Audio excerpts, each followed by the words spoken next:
ভাইরা আমার,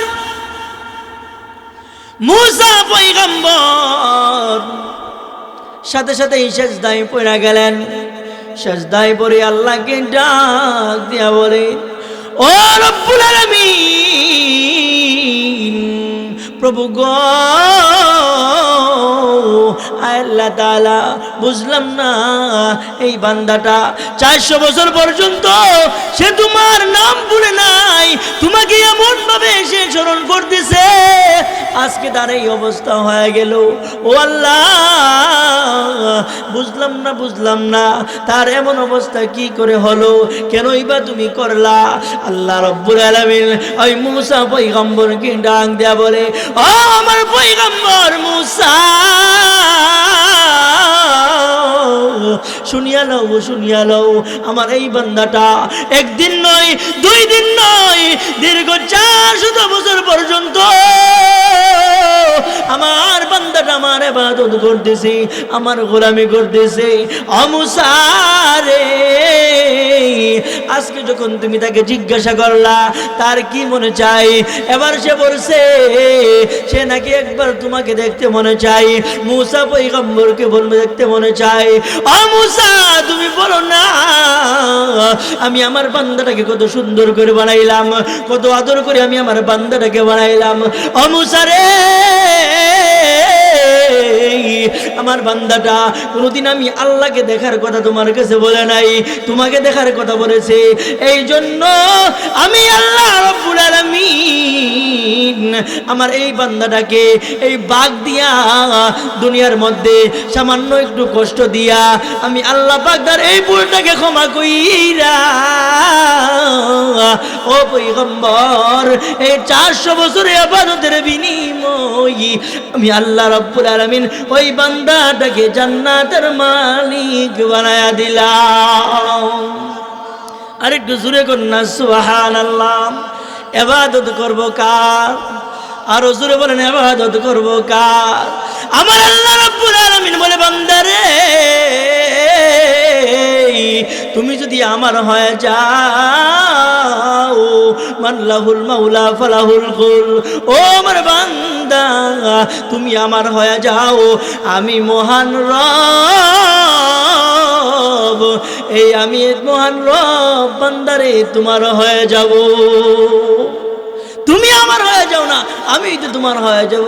আমার ভাইয়ের, আমার বন্ধুগণ, আজকে দেখা যায় আমরা দুনিয়ার চেয়ারম্যানকে খুশি করার জন্য কত কিছু না করি, দুনিয়ার এমপিকে খুশি করার জন্য তার পিছনে পিছনে ঘুরি, কত জায়গায় যাই, তাকে চা খাওয়াই, তার সাথে কয়েকদিন পরে পরে যায় দেখা করি, তার সাথে একটু ভালো সম্পর্ক রাখার কারণে বলে, কেন বলে চেয়ারম্যানের সাথে সম্পর্ক রাখলে আমার তার দ্বারা বড় ফায়দা হাসিল হবে, এমপির সাথে সম্পর্ক রাখলে তার দ্বারা আমার অনেক কাজে আসবে। ও আমার ভাইরাম, তুমি দুনিয়ার ফায়দাটা চিনলা, দুনিয়াটা তুমি বুঝলা, তুমি বুঝো নাই। তুমি যদি মহান মালিকের সাথে খাতির লাগাইতে পারো, আমার আল্লাহর সাথে তুমি যদি সম্পর্ক করতে পারো, ও বান্দা, এই দুনিয়ার জমিনে তোমার কোনো চিন্তা নাই, দুনিয়ার জমিনে তোমার কোনো পেরেশানি নাই। শুধু এই দুনিয়ার জমিনেই নয়, হাসরের ময়দানে তোমার কোনো চিন্তা নাই। আমার আল্লাহ বলেন, ও বান্দা, তুমি আমার হয়ে যাও, আমি আল্লাহ স্বয়ং তোমার হয়ে যাব। সুবহানাল্লাহ। আমার ভাইরা, আমার বন্ধুগণ, এই জন্য আমরা ইবাদত করব কার? সকলে বলেন, কার ইবাদত করব? আল্লাহর ইবাদত করব। মুহতারাম হাজিরিন, আমি আপনাদের খেদমতে সূরাতুল ফাতিহা থেকে একখানা আয়াতে কারিমা পাঠ করেছি। অল্প সময় কথা বলবো, রাত্র গভীর হয়ে যাইতেছে, শীতের রাত, আপনারা অনেক কষ্ট করে বসে আছেন। আজকে যিনি মাহফিল করাইতেছেন জনাব তৌহিদুর রহমান সাহেব, উনি আমার মামাতো ভাই হয়।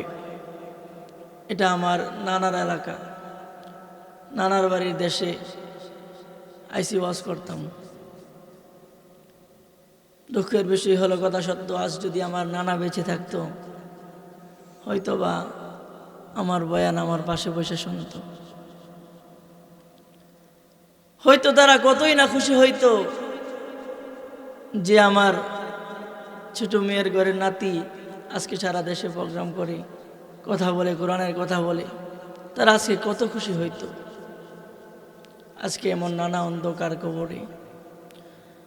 আপনারা সকলেই আমার নানার জন্য দোয়া করবেন, আল্লাহ রাব্বুল আলামিন যেন তার কবরটাকে জান্নাতের বাগান বানিয়ে দেয়।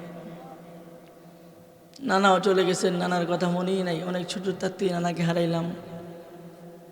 2 জন মামাও চলে গেছেন। এই যে আমার ছোট মামা এখানে বসে আছেন, আমি ওনার ভাগিনা।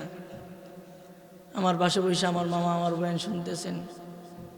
যদি আমার নানা থাকতো, সেও বোধহয় আমার বয়ান শুনতো। আল্লাহ পাক সকলের কবরকে জান্নাতের বাগান বানিয়ে দিই, সকলে বলি আমিন। এই শামবাড়ি এলাকার শামবাড়ি কবরস্থান থেকে শুরু করি এই গ্রামের মাটির নিচে যত মানুষ শুয়ে আছেন, আল্লাহ পাক সকলের কবরকে জান্নাতের টুকরা বানিয়ে দিই, সকলে বলি আমিন। আমার প্রাণের ভাইরা, আপনাদের সামনে যে আয়াতে কারিমা পাঠ করেছি, আমার আলোচকিত আয়াতের মধ্যে আল্লাহ রাব্বুল আলামিন বলেন, ইয়্যাকা না'বুদু ওয়া ইয়্যাকা নাস্তাঈন। আমরা কিন্তু এই আয়াতটা প্রত্যেকেই নামাজের মধ্যে পড়ি, ঠিক না? সবাই বলেন ঠিক কিনা? আমরা সকলেই নামাজ পড়ি। তো নামাজের মধ্যে যখন আমরা সূরাতুল ফাতিহা পড়ি, সূরা ফাতিহার মধ্যে ইয়্যাকা না'বুদু ওয়া ইয়্যাকা নাস্তাঈন আছে কিনা? এই আয়াতের মধ্যে আল্লাহ রাব্বুল আলামিন বলেন, এই আয়াতের অর্থ হলো যে আমরা বলি আল্লাহ, আমরা আপনারই ইবাদত করি, আপনার কাছেই সাহায্য চাই। ইবাদত করব কার? সকলে বলেন। আল্লাহর নাম নিতে কি আপনাদের ভয় লাগে? কোনো অসুবিধা হয়? আল্লাহর নাম নিতে কোন কষ্ট হবে? আপনার আমার মালিক কে? সকলে বলেন, আপনার আমার মালিক কে? আসমানের মালিক কে? জমিনের মালিক কে? আপনার আমার মালিক কে? সকলে বলেন আল্লাহু আকবার। মুহতারাম হাজিরিন, আমরা প্রত্যেক নামাজেই বলি আল্লাহ, আমরা আপনারই ইবাদত করি, আপনার কাছেই সাহায্য চাই। ইবাদত হবে একমাত্র আল্লাহর জন্য। আজকের এই মাহফিল যে আপনারা বসছেন, এই মাহফিল এই ঠান্ডার মধ্যে আপনারা বৈশা বৈশা শুনতেছেন, এই মাহফিলে যে ঠান্ডার মধ্যে বসে রয়েছেন, এটা কার জন্য? সকলে বলেন কার জন্য? আজকের সভাপতিকে খুশি করাইবার জন্য বসছেন। আপনারা যে এই মাহফিলের মধ্যে বসে পড়েছেন, আল্লাহর নবীর হাদিসের ভাষায় যে এই মজমাটা এখন একটা জান্নাতের বাগান হয়ে গেছে। আল্লাহর নবী বলেন, ক্বালান নাবিয়্যু সাল্লাল্লাহু আলাইহি ওয়াসাল্লাম, লা ইয়াকউদু কওমুন ইয়াযকুরুনাল্লাহ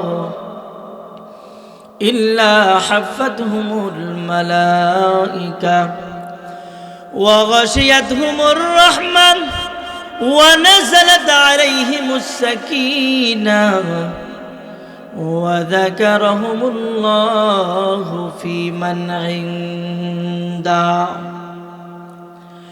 ও শামবাড়ি এলাকার মানুষ, আজকে যারা এই মাহফিল শোনার জন্য যারা ময়দানে বসে পড়েছো, তোমরা কিন্তু ঠগো নাই, তোমাদের কোনো লস নাই। কারণ এই মাহফিলের চতুর সাইড দিয়া আল্লাহ রাব্বুল আলামিন আসমান থেকে রহমতের ফেরেশতা মাহফিলের চতুর সাইড দিয়া দাঁড়িয়ে গেছে। সুবহানাল্লাহ। ফেরেশতারা কেমন ভাবে দাঁড়ায়?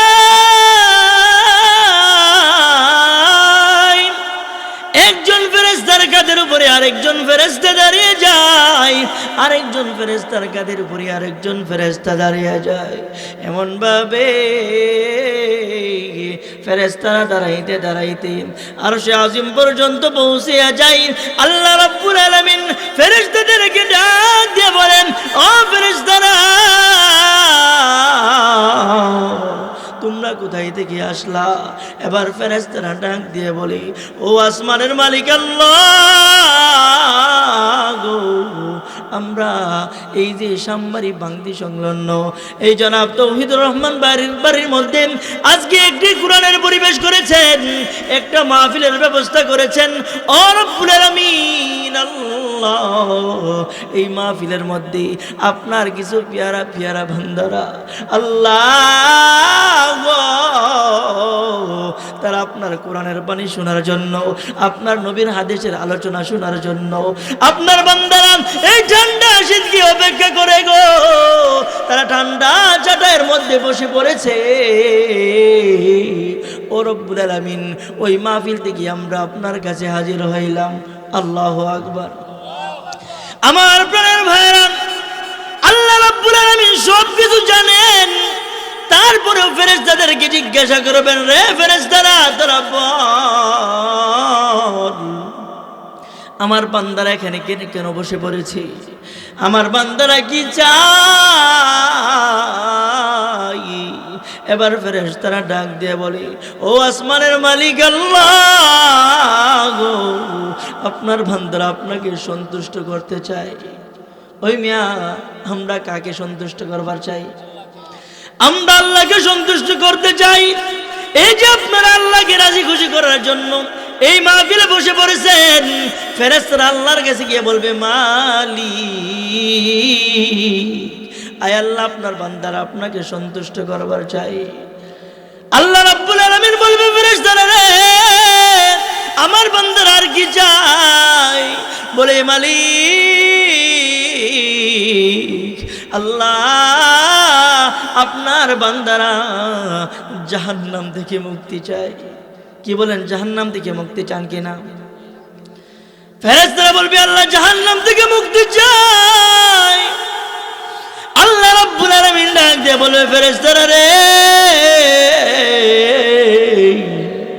আমার বান্দারা আর কি চায়? ফেরেশতারা বলবে, আল্লাহ গো, আপনার বান্দারা আপনার জান্নাত চায়। এবার আল্লাহ রাব্বুল আলামিন ফেরেশতাদেরকে ডাক দিয়ে বলবেন, ও ফেরেশতারা, আমার বান্দারা আমাকে খুশি করবার চাই, আমার বান্দারা জাহান্নাম হইতে মুক্তি পাইতে চাই, আমার বান্দারা জান্নাতে যেতে চায়। ও আমার ফেরেশতা, তোরা বল, আমার বান্দারা কোনোদিন আমি আল্লাহকে দেখছি? ওই মিয়া, আমরা কি আল্লাহকে দেখছি? এবার ফেরেশতারা ডাকতে বলবে, মালিক গো, না না, তোমার বান্দারা কোনোদিন তোমাকে দেখে নাই। আল্লাহ বলবে, ফেরেশতারা তোরা বল, আমার বান্দার কি আমার জাহান্নাম দেখছি? ফেরেশতারা বলবে, না মাওলা, তোমার বান্দারা জাহান্নাম দেখে নাই। আল্লাহ পাক ডাক দিয়ে বলবে, ফেরেশতারে তোরা বল, আমার বান্দার কি জান্নাত দেখছি? বলে, না মাওলা, না, আপনার বান্দারা জান্নাত কোনোদিন দেখে নাই। এবার আল্লাহ রাব্বুল আলামিন ডাক দিয়ে বলে, ও ফেরেশতারা, তাকা দেখ, তাকা দেখ, তোরা না বলেছিলেন দুনিয়ার মধ্যে আদম সন্তান না বানাইতে? ও ফেরেশতারা, তোরা তো বলছস তারা দুনিয়ার মধ্যে গিয়ে মারামারি করবে, ফিতনা ফাসাদ করবে, তারা দুনিয়ার মধ্যে গিয়ে কাটাকাটি করবে। ফেরেশতারে, ও ফেরেশতাদের দল, তাকায় দেখোস না, এই সামবাড়ি এলাকার মধ্যে তাকায় দেখ, এই ঠান্ডা কুয়াশার মধ্যে, ঠান্ডা শীতের মধ্যে আমার বান্দার বাড়িঘরের অভাব নাই।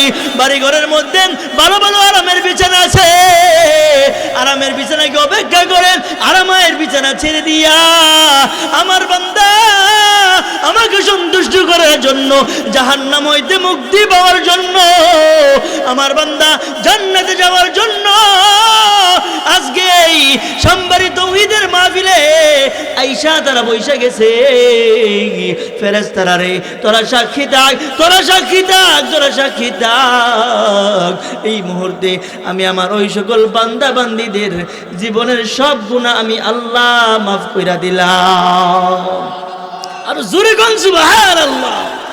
এমন মাহফিলে আসলে বসলে লাভ না লস, এমন মাহফিলে বসার দরকার আছে না নাই? আমার প্রাণের ভাইরা, আল্লাহ রাব্বুল আলামিন বলেন, বান্দা ইবাদত করবা একমাত্র আমি আল্লাহর জন্য, আমি মালিকের জন্য। কারণ আমি আল্লাহ রাব্বুল আলামিন তোমাদেরকে কি জন্য বানাইছি জানো? আমার আল্লাহ রাব্বুল আলামিন কোরআনে কারিমের অন্য জায়গার মধ্যে বলেন, ওয়ামা খালাকতুল জিন্না ওয়াল ইনসা ইল্লা লিয়াবুদুন। আল্লাহু আকবার বলেন। আমার প্রাণের ভাইয়েরা, আমার আল্লাহ রাব্বুল আলামিন বলেন, রে দুনিয়ার মানুষ, আমি আল্লাহ রাব্বুল আলামিন এই দুনিয়ার মধ্যে মানুষ বানাইছি আর জিন বানাইছি কেন জানো? ইল্লা লিয়াবুদুন, একমাত্র আমার ইবাদত করার জন্য। জুরি বলেন, কি করার জন্য? আল্লাহ পাক আমাদেরকে বানাইছে কি করার জন্য? আমি আল্লাহ পাক তো বানাইছে ইবাদতের জন্য, কিন্তু আমি আর আপনি দুনিয়ার মধ্যে আইসা আমার আপনার জীবনটা কোন কাজে কাটাইলাম? বাবারে, খেলায় খেলায় আপনার আমার জীবনটাকে নষ্ট করে দিতেছি। এমন একটা সময় আসবে রে বাবা, এমন একটা সময় আসবে যেই দিন আজকের এই সময়টার জন্য আপনাকে আফসোস করতে হবে। আমার নবী বলেন, উম্মত হাসিবু ক্বাবলা আন তুহাসাবু ওয়া তুওয়াজিনু ক্বাবলা আন তুজানু। আমার ভাইরা রে, আল্লাহর নবী বলেন, উম্মত তুমি দুনিয়ার জমিনে হিসাব মিলাও, তোমার কাছ থেকে হিসাব নেওয়ার পূর্বে দুনিয়াতে তুমি হিসাব মিলাও। ও আমার ভাইরা, আপনারাই বলেন না, হাসরের ময়দানে আল্লাহ রাব্বুল আলামিন আপনার আমার কাছ থেকে হিসাব নিবে কি নিবে না? আওয়াজ করে বলেন, নিবে কি নিবে না? আল্লাহ রাব্বুল আলামিন আপনার আমার কাছ থেকে হিসাব নিবেন। ওই আল্লাহর কাছে হিসাব দেওয়ার পূর্বে এই দুনিয়া থাকতে একটু হিসাব মিলান না? ও নওজোয়ান যুবক ভাই, ও মুরব্বী বাবা, ও পর্দার আলের আম্মা জান, খেয়াল করো, তোমার আজকে তোমার আমার হায়াত হয়ে গেছে 40 বছর, 50 বছর, কারো হায়াত হয়ে গেছে, কারো হায়াত 60 বছর হয়ে গেছে। এই 60 বছরে 50 বছরের ভিতরে আমি আমার জীবনে কতগুলা নেক আমল করলাম, কতগুলা বদ আমল করলাম, কতগুলা নেকের কাজ করলাম, আর কতগুলা গুনাহের কাজ করলাম। কতদিন মসজিদে গেলাম, আর কতদিন এমন গান বাজনায় গেলাম, কতটা ওয়াজ মাহফিলে গেলাম, কতদিন এই টিভির সিনেমার মধ্যে তাকায় দেখলাম, কতদিন উলামায়ে কেরামের চেহারা তাকায় তাকায় দেখলাম, আর কতদিন নায়ক নায়িকাদের চেহারা তাকায় তাকায় দেখলাম। একটু হিসাব মিলাও, একটু হিসাব মিলাও না? যদি তুমি দুনিয়ার জমিনে হিসাব মিলাইতে পারো, হাই রে, আমার হায়াতের বেশিরভাগ সময় দেখা যায় নেকের দেখি আমরা গুনাহের কাজে বেশি সময় কাটাই। ও মিয়া, নেক থেকে আমরা গুনাহের মধ্যে, গুনাহের পরিবেশে আমরা বেশি সময় কাটাই, নেকের দরদারে যাই না। আজকে এখানে ওয়াজ মাহফিলের ব্যবস্থা করা হয়েছে, এই অল্প কিছু মানুষ, অল্প কয়েকজন মানুষ আমরা বসে পড়ছি। আমার তো মনে হয় এখানে যদি একটা গানের অনুষ্ঠান হয়তো বোধ হয় এই প্যান্ডেল জায়গা দেওয়া যাইতো না। ঠিক কেনা জোরে কোন? গানের আয়োজন হইলে প্যান্ডেল জায়গা গুলাইতো না, কিন্তু ওয়াজ মাহফিলের ব্যবস্থা হয়েছে। আজকে লোক খুঁজা পাওয়া যায় না, মানুষ শুধু গুনাহের দিকে দাবিত, গুনাহের দিকে দাবিত। কোনদিন তুমি তো কোনদিন এই মরণের কথা তোমার স্মরণ হয় না, তোমার কোনদিন কবরের কথা স্মরণ হয় না, জাহান্নামের আযাবের কথা তোমার কোনদিন স্মরণ হয় না। বাবারে, কতটা রাত না এমন পার করিয়া দিলা, কতটা রাত পার করিয়া দিলা গুনাহের পরিবেশে, গুনাহের মজলিসে তুমি কত সময় পার করে দিলে বাবা, তুমি কত সময় পার করে দিয়েছো। একটু আনন্দের জন্য, একটু হাসার জন্য তুমি জীবনে কত কিছুই না করলাম। একটু আনন্দের জন্য হাসার জন্য তুমি কক্সবাজারে গেলাম, একটু আনন্দের জন্য আর হাসি খুশির জন্য তুমি রাত্রের বেলা রাত্রের 2টা 3টার সময় ওইটা খেলা দেখার জন্য তুমি রওনা হয়ে গেলা, ঠিক কিনা জোরে বলেন? একটু আনন্দ ফুর্তির জন্য বিভিন্ন জায়গায় গেলাম, পার্কে গেলাম, জীবনে কত জায়গায় তুমি আনন্দ আর ফুর্তি করার জন্য তুমি চইলা গেলা রে বাবা। কিন্তু তোমার আমার জীবনের এমন একটা রাত হয়েছে কিনা, ও মিয়ারা খেয়াল করো, পর্দার অন্তরে আমার মারা খেয়াল করেন, এমন কোন সময় হয়েছিনি গো মা স্বামীর পাশ থেকে ওইটা উজুক বানাইয়া বিছানার পাশে যাই নামাজটা বিছাইয়া রবের কদমে দাঁড়ায় গেলাম, এমন একটা চিত্র দেখাইতে পারবানি গো বাবা? ও বাবা, জীবনে কত রাত তুমি কত কাজে কাটাইলাম, কত রাত্রে উঠলাম, ওইটা প্রস্রাব করলা, পায়খানা করলাম, কত রাত এমন ভাবে ওইটা কাটাইলা, কত রাত ও যুবক ভাইরা মোবাইলের দিকে তাকায় না তুমি কাটাইয়া দিলা। বাবারে, এমন একটা চিত্র আমার মালিককে দেখা দাও, এমন একটা চিত্র কি দেখাইতে পারো না যেই রাতের বেলা বিবির বিছানা থেকে ওইটা ঠান্ডা পানি দিয়া উজু বানাইয়া এবার বিবির পিছনে এই যে যাই নামাজটা ভিজায়া দিছো রে বাবা, যাই নামাজটা ভিজায়া মালিকের কদমে হাউ মাউ করে কান্দা দিছো। এমন একটা চিত্র কি আমার মালিককে কোনোদিন দেখাইতে পারছো? এমন একটা চিত্র কি আমার মাওলাকে কোনোদিন দেখাইতে পারলাম? ও সম্বরের যুবক ভাই, মুরব্বী বাবা, পর্দার অন্তরে আমার মা, এমন একটা চিত্র কি তোমার কোনোদিন হয়েছে? তোমার কান্নার আওয়াজে তোমার বিবির ঘুম ভেঙে গেছে, তোমার মোনাজাতের কান্নার আওয়াজে তোমার বিবির ঘুম ভেঙে গেছে, এমন কি কোনোদিন হয়েছে রে বাবা? জীবনে কত রাত পার করে দিলাম, এই সময়টার হিসাব কিন্তু একদিন দিতে হবে। একদিন তোমার সামনে আজরাইল চলে আসবে, যখন আজরাইল চলে আসবে, এবার যদি তুমি আজরাইলের হাতে পায়ে দিয়ে বলো, আজরাইল ভাই, জীবনে আমি কোনোদিন ভালো কোনো কাজ করতে পারি নাই, ও আজরাইল ভাই, আমাকে 5টা মিনিটের সময় দাও, আমি আমার মালিকের সামনে মালিকের কদমে পড়ে যাব। ওই মিয়া কথা কোন, আজরাইল কি সময় দিব আপনাকে? সবাই বলেন আজরাইল সময় দিবে তো? না রে বাবা, না, ওই দিন কিন্তু আজরাইল আর কাউকে রেহাই দিবে না, তাকে দেখো না, কিতাবের মধ্যে ঘটনা লেখে সাদ্দাতের ঘটনা। সাদ্দাত নিজেকে খোদা দাবি করছে, খোদা দাবি কইরা এবার সে নিজেই একটা দুনিয়াতে একটা জান্নাত বানাইছে। কি বানাইছে? জান্নাত বানাইছে। এবার জান্নাত বানাইয়া এবার সাদ্দাত যেদিন তার নিজের জান্নাত উদ্বোধন করবে, তার নিজের জান্নাতটা সে উদ্বোধন করবে, সাদ্দাত যায়, যখন তার জান্নাতের মধ্যে সে প্রবেশ করবে, একটা পা তার তৈরি জান্নাতের মধ্যে রাখছে, আর একটা পা বাহিরে। এমন সময় মালাকুল মাউত আজরাইল পিছন থেকে ডাক দেয়, সাদ্দাত রে, দাঁড়া, একটু দাঁড়া। এবার সাদ্দাত পিছনের দিকে ফিরে বলে, কে গো বাবা, কি তোমার নাম, কি তোমার পরিচয়, কেন আমাকে ডাকলা?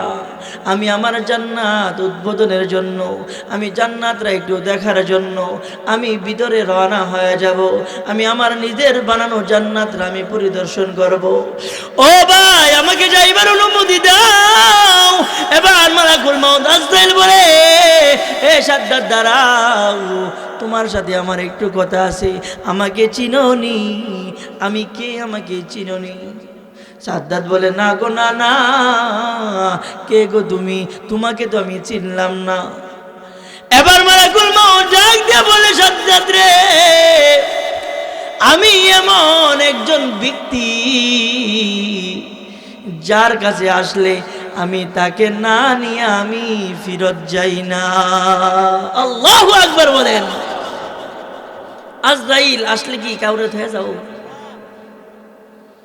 আজরাইল আসলে কিন্তু কাউকে থয়ে যাইব না, সকলকে নিয়ে যাবে। এবার সাদ্দাদের দিকে তাকাই আজরাইল বলেন, ও সাদ্দাদ, আমি হইলাম হাজা মালাকুল মউত। যেই মাত্র সাদ্দাদ মালাকুল মউত আজরাইলের নাম শুনছে, এবার সাদ্দাদ পেরেশান হয়ে গেছে।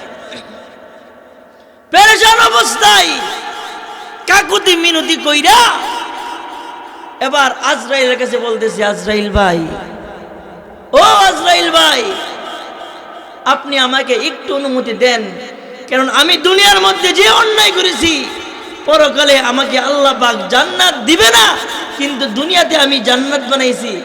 বাইরে আমাকে একটা সুযোগ দাও না, আমি আমার দুনিয়ার জান্নাতটা একটু কইরা দেখে আসি। কি বলেন? আজরাইল কি তাকে সুযোগ দিবে? এমন কথা যখন বলছে, এবার আজরাইল তো তাকে নিয়েই গেছে। একবার আল্লাহ রাব্বুল আলামিন আজরাইলকে জিজ্ঞাসা করতেছে যে, আজরাইল, তুমি এত মানুষের জান কবজ করলা, তোমার কারো জান কবজ করতে তোমার দয়া মায়া লাগছে? আজরাইল বলে, জি আল্লাহ, দুইটা মানুষের জান কবজ করতে আমার খুব দয়া মায়া লাগছিল, তাদের জন্য খুব মায়া হয়েছিল। একটা এই যে সাদ্দাদ, সে আমাকে বলছিল, আজরাইল ভাই, আমার একটু সুযোগ দাও, একটু অনুমতি দাও, আমি আমার জান্নাতটা একটু পরিদর্শন করব, কারণ আমি জানি আমাকে আল্লাহ জান্নাত দিবে না, আমি এমন পাপিষ্ঠ, আমাকে আমার মাওলা জান্নাত দিবে না, আমাকে একটু অনুমতি দাও, আমি আমার নিজের জান্নাতটা একটু পরিদর্শন করে আসি। আজরাইল, আমি তখন তাকে অনুমতি দেই না, কারণ আল্লাহ আপনার নির্দেশ, আমি তাকে তার তৈরি জান্নাতে ঢোকার আগে আমি যেন তার জানটাকে বাহির করে নিয়ে আসি। আপনার নির্দেশ ভাইয়া, আমি সাথে সাথেই তার জানটাকে নিয়ে আসছি, তাকে এই ভিতরে ঢোকার অনুমতি দিছে না, তার জন্য আমার একটু মায়া হয়েছিল। ভাইরা আমার, আল্লাহ রাব্বুল আলামিন আজরাইলকে ডাক দিয়ে বলে, ও আজরাইল, ও আমার ফেরেশতা আজরাইল রে, লোকটা কাফের বেঈমান ছিল, এই লোকটার জন্য তোমার দয়া মায়া লাগছিল। আজরাইল, শুনিয়া লও, আমি আমার বান্দাদেরকে অনেক দামি কইরা বানাইছি, আমি আমার বান্দাদেরকে অনেক দয়া কইরা মায়া কইরা বানাইছি। আজরাইল রে, সে সাজ্জাদ যখন তোমাকে আজরাইল ভাই বইলা তোমার কাছ থেকে মাফ চাই আর জান্নাতে যাওয়ার সুযোগ চাই, ও আজরাইল, তুমি সুযোগ দিলা না, এই জন্য তার প্রতি তোমার দয়া হইতেছে, তার জন্য তোমার মায়া হইতেছে। ও আজরাইল, শুনিয়া লও, তখন পর্যন্ত আমি আমার ওই বান্দার জবানের দিকে তাকিয়েছিলাম রে, যদি আমার এই বান্দাটা তোমাকে আজরাইল ভাই বইলা ডাক না দিয়া আমি মাওলাকে যদি একটা বার সে একবার আল্লাহ বইলা ডাক দিত, ও আজরাইল, এত করে বলার পরেও তুমি তাকে সুযোগ দিলা না। আমার এই বান্দাটা, এই সাজ্জাদ, সে যদি আমি মাওলার একটা বার মাওলা বইলা ডাক দিত, আমি আল্লাহ তার জীবনের সব গুনাহ মাফ কইরা দিয়া আমি আমার এই বান্দাটাকে একটা টান দিয়া আমার তৈরি জান্নাতটা তার জন্য দিয়া দিতাম। আমার প্রাণের ভাইরা, আমার মাওলা আমার জন্য তোমার জন্য কত পাগল। আমার বান্দা প্রত্যেকটা মানুষের জন্য যতজন মানুষ বানাইছে, আমার মাওলা কিন্তু ততটাই জান্নাত বানাইছে। সুবহানাল্লাহ। এমন কোন মানুষ নাই যেই মানুষটার জন্য আমার মাওলা জান্নাত বানাই না। সকল মানুষের জন্য জান্নাত বানাইছে। আমার জন্য জান্নাত বানাইছেন, আপনাদের সকলের জন্য একটা একটা করে আল্লাহ পাক জান্নাত বানাইছে। যত মানুষ এই দুনিয়ার জমিনে আসছে, আসবে, চলে গেছে, সকল মানুষের জন্য আমার আল্লাহ একটা একটা করে জান্নাত বানাইছে। কারণ আমার আল্লাহ চাই না তার কোনো একটা বান্দা তার জাহান্নামে যা। সকল মানুষের জন্যই আমার মালিক একটা একটা করে জান্নাত বানাইছে। রে সম্বর এলাকার মানুষ, ও কসবা এলাকার মানুষ, আমরা আল্লাহ রব্বুল আলামিনের ইবাদত করব। আমরা আল্লাহ রব্বুল আলামিনের ইবাদত যদি করি, আল্লাহ রব্বুল আলামিন আমাদেরকে সাহায্য করবেন। আল্লাহর একজন পেয়ারা বান্দা যার নাম ছিল হাজী ইমদাদুল্লাহ মুহাজিরে মক্কি রহমাতুল্লাহি আলাইহি। এই হাজী ইমদাদুল্লাহ মুহাজিরে মক্কি রহমাতুল্লাহি আলাইহি ভারতবর্ষের ইংরেজদের আমলে হাজী সাহেবের বিরুদ্ধে ওয়ারেন্ট জারি হয়েছিল। সরকারের পক্ষ থেকে এমন ঘোষণা জারি হয়ে গেছে, হাজী ইমদাদুল্লাহ মুহাজিরে মক্কিকে যেখানেই পাইবা, জীবিত হোক বা মৃত হোক, এই হাজী সাহেবকে তাড়াতাড়ি অ্যারেস্ট কইরা তাকে জেলখানার ভিতরে ঢুকাও। এমন খবর যখন এই ভারত উপমহাদেশের মধ্যে ছড়াইয়া দিয়েছে, সকল পুলিশ বাহিনী, র্যাব বাহিনী হাজী ইমদাদুল্লাহ মুহাজিরে মক্কিকে অ্যারেস্ট করার জন্য, গ্রেফতার করার জন্য সকল পুলিশ বাহিনী, র্যাব বাহিনী এই হাজী সাহেবকে খোঁজার জন্য বেরিয়ে পড়ছেন। হাজী সাহেব 3 দিন পর্যন্ত আত্মগোপন ছিলেন। আত্মগোপন করার পর এবার হাজী সাহেবের একজন ভক্ত ছিল, এমন একজন ভক্ত, যেই ভক্তটা হাজী সাহেবকে গিয়ে বলতেছেন, ও হুজুর, আপনাকে খোঁজার জন্য এই ভারত উপমহাদেশের সকল পুলিশ বাহিনী, র্যাব বাহিনী তালাশ বাইর হয়ে গেছে, যেখানেই পাবে সেখান থেকে আপনাকে ধরে নিয়ে যাবে।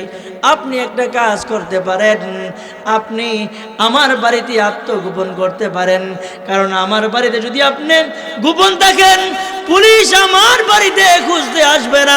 কারণ এই ভারত উপমহাদেশের সরকারের সাথে আমার ভালো একটা সম্পর্ক, তারা কোনোদিন কল্পনাই করতে পারবে না, তারা কোনোদিন কল্পনাও করতে পারবে না যে আপনি যে আমার বাড়িতে আছেন, এমন কোনো কল্পনাই তারা করতে পারবে না। হাজী ইমদাদুল্লাহ মুহাজিরে মক্কি তার এই ভক্তর বাড়িতে আত্মগোপনের জন্য হাজী সাহেব ঢুকে গেলেন। এবার পুলিশ বাহিনী, আর্মি বাহিনী সারা দেশ তন্ন তন্ন করে খুঁজতেছেন হাজী সাহেবকে কোথায় পাওয়া যায়। এক পর্যায়ে এক পুলিশের কর্মকর্তা, তারা কিন্তু বড় চালাক মানুষ, আইসা এই লোকটাকে বলতেছেন যে এই হাজী সাহেব কোথায় আছে বলতে পারোনি। এই লোকটা কি বলেন, লোকটাকে বলে দিব যে আমার বাড়িতে আছে। এক কথা কন না, লোকটা বলবো যে আমার বাড়িতে আছে। সে বলে না, হাজী সাহেব কোথায় আছে আমি কি করে জানবো, আমি জানি না হাজী সাহেব কোথায় আছে। এবার এই লোকটা চালাক, বুদ্ধি খাটায় বলতেছে, আরে আমি তো হাজী ইমদাদুল্লাহ মুহাজিরের বড় ভক্ত, সে কোথায় আছে তার জন্য আমি অনেক আফসোস হইতেছে, না জানি হুজুর কেমন আছে, ভালো আছে কিনা, এমন ভাবে কাকুতি মিনতি করে বলতেছেন। যেমন দেখা যা যেই লোকের কাছে বলতেছেন, সেই লোকে বলতেছে, আইরে আমি কি ভক্ত, আমার চেয়ে বড় ভক্ত দিয়ে ওই। এবার তার কাছে সরল মনে বলে দিছে, আরে হাজী সাহেব আমার ঘরে লুকাতে আসে, সাবধান, তুই কিন্তু কারো কাছে বলবি না। যেই মাত্র এই খবর পৌঁছে গেছে, এবার তো পুলিশ বাহিনী, র্যাব বাহিনী আইসা এই লোকটার বাড়ি ঘেরাও দিয়ে দিছে। এক পর্যায়ে একটা রুম খুঁজতে খুঁজতে হাজী সাহেবের যেই ঘরে, যেই কামরায় তিনি ছিলেন, এই কামরাতে পর্যন্ত প্রবেশ করেছেন, কিন্তু কোথাও হাজী সাহেবকে তালাশ কইরা পাইলেন না। সুবহানাল্লাহ। কিছুক্ষণ পরে এই লোকটা আবার হাজী ইমদাদুল্লাহ মুহাজিরে মক্কি রহমাতুল্লাহি আলাইহি তার কামরার ভিতরে চলিয়া যায়। যেই মাত্র তার কামরার ভিতরে চলিয়া যায়, এবার তাকা দেখে হাজী ইমদাদুল্লাহ মুহাজিরে মক্কি রহমাতুল্লাহি আলাইহি নামাজের বিছানায় পড়ে সেজদায় পড়েন, সুবহানা রাব্বিয়াল আ'লা, সুবহানা রাব্বিয়াল আ'লা, এমন ভাবে সেজদা করতেছে। এক পর্যায়ে হাজী ইমদাদুল্লাহ মুহাজিরে মক্কি রহমাতুল্লাহি আলাইহি এক পর্যায়ে সালাম ফিরাইলেন, নামাজ শেষ করলেন। লোকটা জিজ্ঞাসা করতেছে, হুজুর গো, বুঝলাম না, এই পুলিশ বাহিনী আসছে, র্যাব বাহিনী আসছে আপনাকে তালাশ করার জন্য, আপনাকে খোঁজার জন্য। তারা তো এই ঘরে প্রবেশ করেছে, তারা দিয়ে আপনাকে দেখে নাই, দেখে নাই। এবার হাজী আমদাদুল্লাহ মুহাজির মক্কি রহমাতুল্লাহি আলাইহি বলেন, ও আমার খাদেম শুনিয়া লও, ইয়াকা না'বুদু ওয়া ইয়াকা নাস্তাঈন। শুনিয়া লও, শুনিয়া লও, তুমি যখন মালিকের ইবাদত করবা, তুমি যখন আল্লাহর ইবাদত করবা, আমার আল্লাহ স্বয়ং তোমাকে সাহায্য করবে। সুবহানাল্লাহ। আমরা ইবাদত করব কার? সাহায্য করবে কে? এই কথাটাই আল্লাহ রাব্বুল আলামিন সূরাতুল ফাতিহার মধ্যে বলেন, ইয়াকা না'বুদু ওয়া ইয়াকা নাস্তাঈন।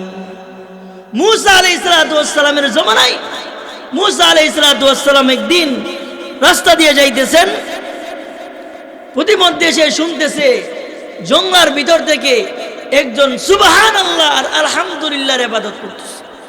সে মুখ দিয়া সুবহানাল্লাহ আর আলহামদুলিল্লাহ, আল্লাহু আকবার এমন ভাবে আল্লাহর ইবাদত করতেছে। মুসা পয়গম্বর তার কাছে গিয়ে দেখতেছেন, যেই মাত্র সে সুবহানাল্লাহ বলে, একটা বলা পুকাইসা তার শরীরে কামড় মারে। যেই মাত্র কামড় মারে, সে কয় সুবহানাল্লাহ। আবার আরেকটা কামড় দেয়, আবার বলে সুবহানাল্লাহ।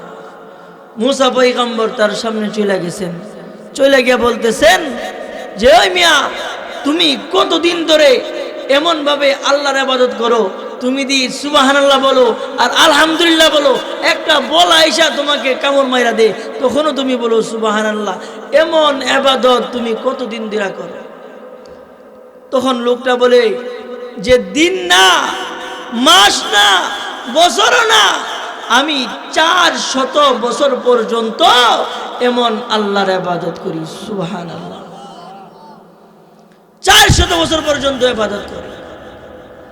এবার মুসা পয়গম্বর এই লোকটাকে বলতেছে, তুমি 400 বছর পর্যন্ত এমন ভাবে, এত কষ্টের মুহূর্ত, কষ্টের সময়ও তুমি আল্লাহর নাম বাদ দাও না, এমন ভাবে তুমি আল্লাহর ইবাদত করো? বলে, হ্যাঁ, আমি এমন ভাবে আল্লাহর ইবাদত করি। মুসা পয়গম্বর তাকে জিজ্ঞাসা করলেন, তুমি বলো, তোমার কোনো কিছু মন চাইনি? তোমার কোনো কিছু মনে চাইনি, তুমি বলো। এবার লোকটা বলতেছে, আমার একটা জিনিস মনে চা, কিন্তু এটা আপনি পারতেন না। কি বলে? এটা আপনি পারতেন না। বলে, বইলা দেখো না, আমি একটু চেষ্টা করি, দেখি পারি কিনা। এবার লোকটা বলতেছেন, আমার মনে বড় শখ, আমি আমার এই দুইটা নজর দিয়া, আমি আমার চোখ দিয়া একবার মুসা নবীরে দেখব। কারে দেখবো? কার সাথে কইতাছে? মুসা নবীর সাথে বলতেছে যে, আমার বড় শখ, আমি মুসা পয়গম্বরকে দেখতাম। মুসা পয়গম্বরকে আল্লাহ হে কোনদিন মুসা পয়গম্বরকে দেখে নাই, আর আমাকেও চিনে না, আমি যে পয়গম্বর মুসা এই কথাটাও সে জানে না। মুসা পয়গম্বর বলে, রাখ, এই কথাটা একটু পরে বলবো, আগে তাকে আবার জিজ্ঞাসা করি, আর কোনো মনে চাইনি? মুসা পয়গম্বর বলে, তোমার আর কোনো কিছু মনে চাইনি? সে বলে, আমার আরেকটা জিনিস মনে চা, আমি 1 গ্লাস ঠান্ডা পানি খাইতাম মনে চা। কি খাইতাম? ঠান্ডা পানি খাইতাম মনে চা। এবার মুসা পয়গম্বর বলতেছেন, আগে তাকে 1 গ্লাস ঠান্ডা পানি খাওয়াই, পরে আমি আমার পরিচয় দিব। মুসা পয়গম্বর গেছে তার জন্য ঠান্ডা পানি আনার জন্য। ঠান্ডা পানি আইনা দেখি, আল্লাহু আকবার, যেই লোকটাকে দেখা গেছিল 400 বছর পর্যন্ত আল্লাহর ইবাদত করে, এই লোকটার মাথা একদিকে আর দেহ আরেক দিকে, লোকটা রক্তাক্ত অবস্থায় জমিনে পড়ে গেছে। আল্লাহু আকবার। মুসা পয়গম্বর তো একটু গরম মানুষ, রাগিলা মানুষ।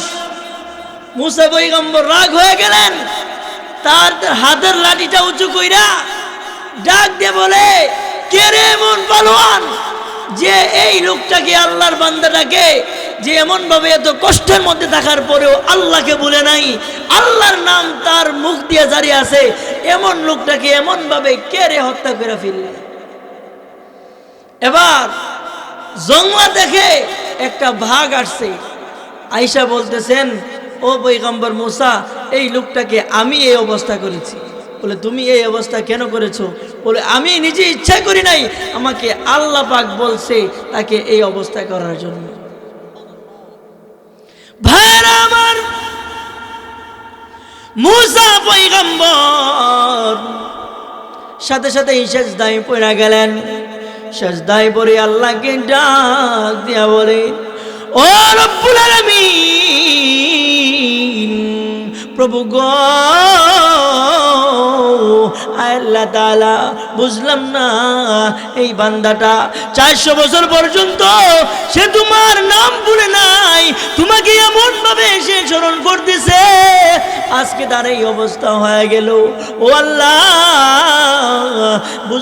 বুঝলাম না তার এমন অবস্থা কি করে হলো, কেনই বা তুমি করলা?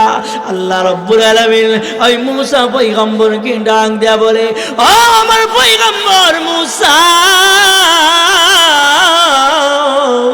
শুনিয়া লও, আমার এই বান্দাটা একদিন নয়, 2 দিন নয়, দীর্ঘ 400 বছর পর্যন্ত আমার বান্দাটা আমার ইবাদত করতেছে, আমার গোলামি করতেছে। ও মূসা রে, আজকে যখন তুমি তাকে জিজ্ঞাসা করলা তার কি মনে চাই, এবার সে বলছে সে নাকি একবার তোমাকে দেখতে মনে চাই, মূসা পয়গম্বরকে বলবে দেখতে মনে চাই। ও মূসা, তুমি বলো না, আমি আমার বান্দাটাকে কত সুন্দর করে বানাইলাম, কত আদর করে আমি আমার বান্দাটাকে বানাইলাম। ও মূসা রে, আমার বান্দাটা কোনোদিন আমি আল্লাহকে দেখার কথা তোমার কাছে বলে নাই, তোমাকে দেখার কথা বলেছে। এই জন্য আমি আল্লাহ রাব্বুল আলামিন আমার এই বান্দাটাকে এই বাঘ দিয়া দুনিয়ার মধ্যে সামান্য একটু কষ্ট দিয়া আমি আল্লাহ পাক তার এই ভুলটাকে ক্ষমা কইরা, ও পয়গম্বর, এই 400 বছরের ইবাদতের বিনিময়ে আমি আল্লাহ রাব্বুল আলামিন ওই বান্দাটাকে জান্নাতের মালিক বানায়া দিলাম। আরেকটু জোরে করুন না সুবহানাল্লাহ। ইবাদত করব কার? আরো জোরে বলেন, ইবাদত করব কার? আমার আল্লাহ রাব্বুল আলামিন বলে, বান্দারে, তুমি যদি আমার হয়ে যাও, মানলাহুল মাওলা ফালাহুল কুল, ও আমার বান্দা, তুমি আমার হয়ে যাও, আমি মহান রব, এই আমি মহান রব বান্দারে তোমার হয়ে যাব। তুমি আমার হয়ে যাও না, আমি তো তোমার হয়ে যাব।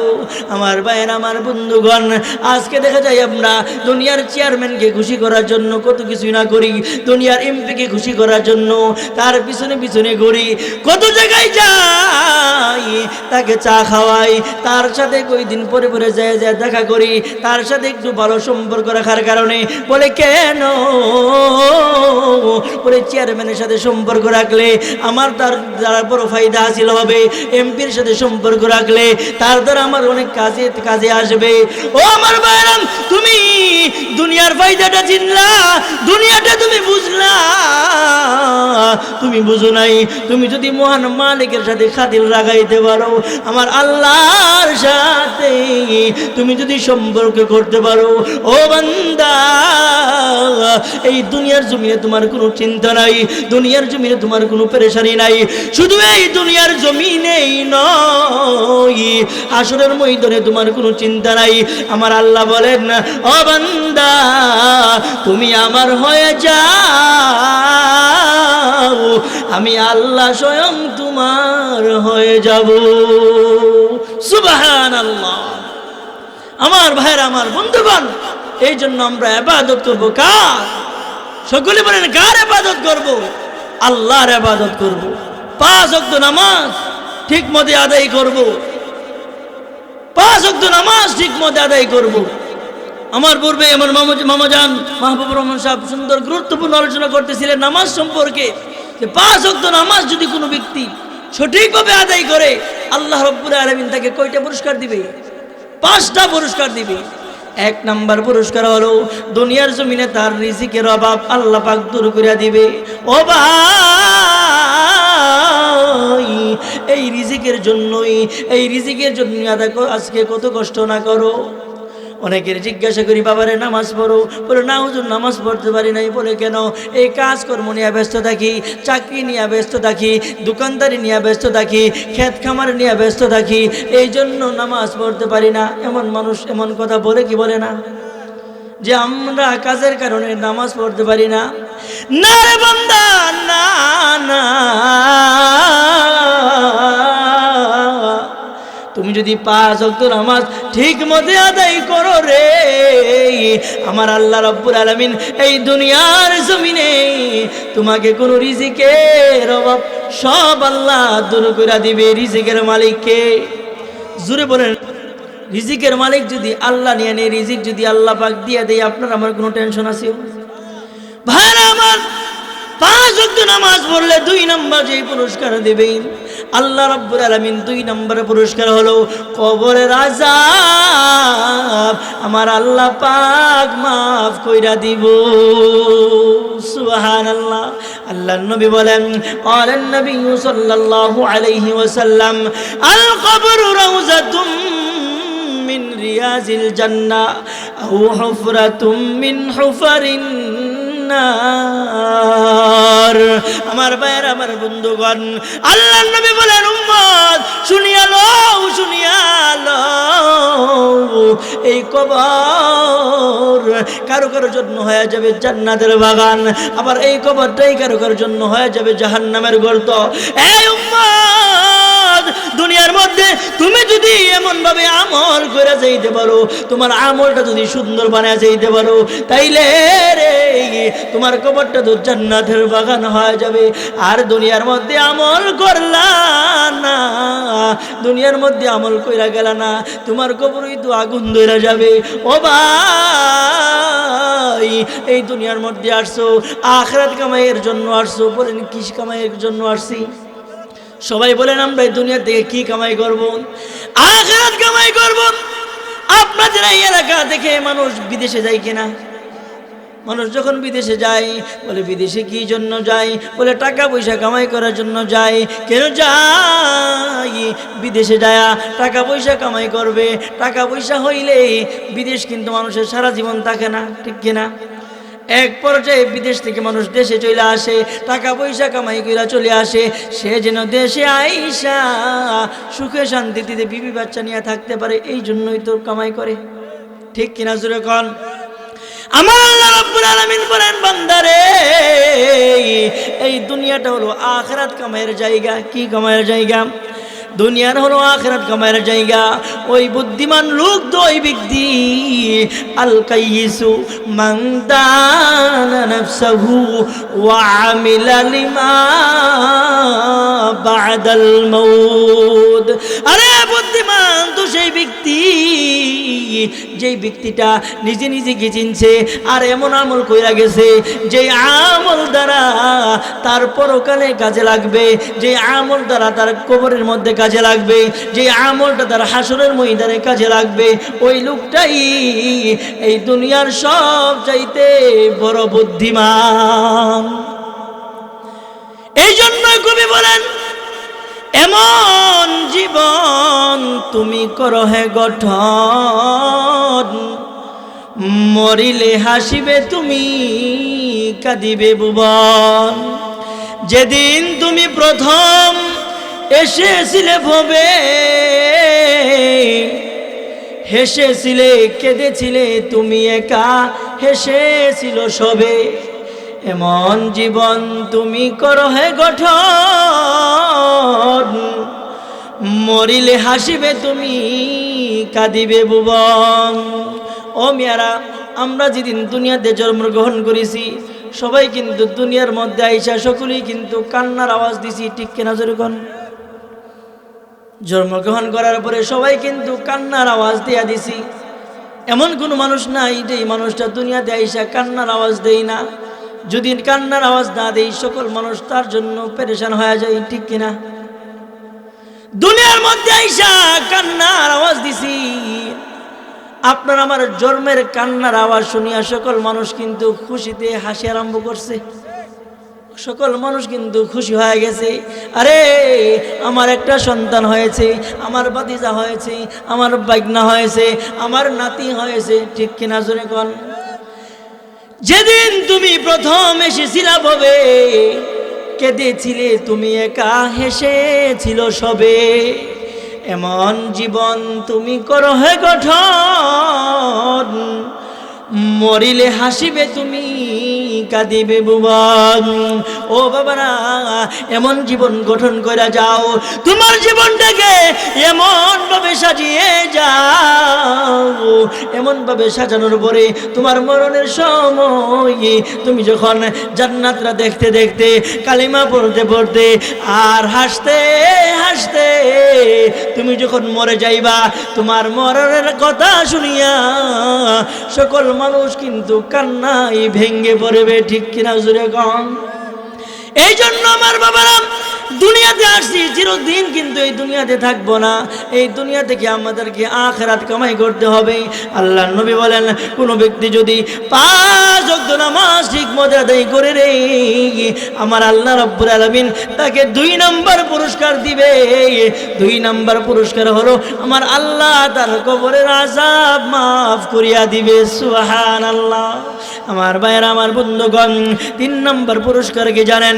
আল্লাহর নবী বলেন, উম্মত রে, 5 ওয়াক্ত নামাজ যদি ঠিক মতো আদায় করো, আমার আল্লাহ রাব্বুল আলামিন হাসরের ময়দানে আমার আল্লাহ রাব্বুল আলামিন তোমাকে ডান হাতে আমলনামা দিয়া দিবে।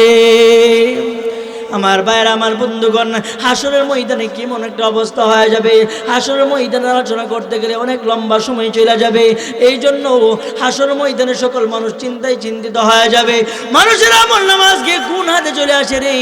যদি বাম হাতে আমলনামা চলে আসে, তার দুঃখের কোনো সীমা নাই, তার পেরেশানির কোনো শেষ নাই। আর যদি ডান হাতে আমলনামা চলে আসে, ওই ব্যক্তিটার জন্য মহান আল্লাহ জান্নাতের ফয়সালা কইরা দিবে। আমার ভাইরা, আমার বন্ধুগণ, এই জন্য আল্লাহর নবী বলেন, উম্মত 5 ওয়াক্ত নামাজ ঠিকমতো আদায় করবা, 3 নম্বর পুরস্কার আমলনামা ডান হাতে পাইবা।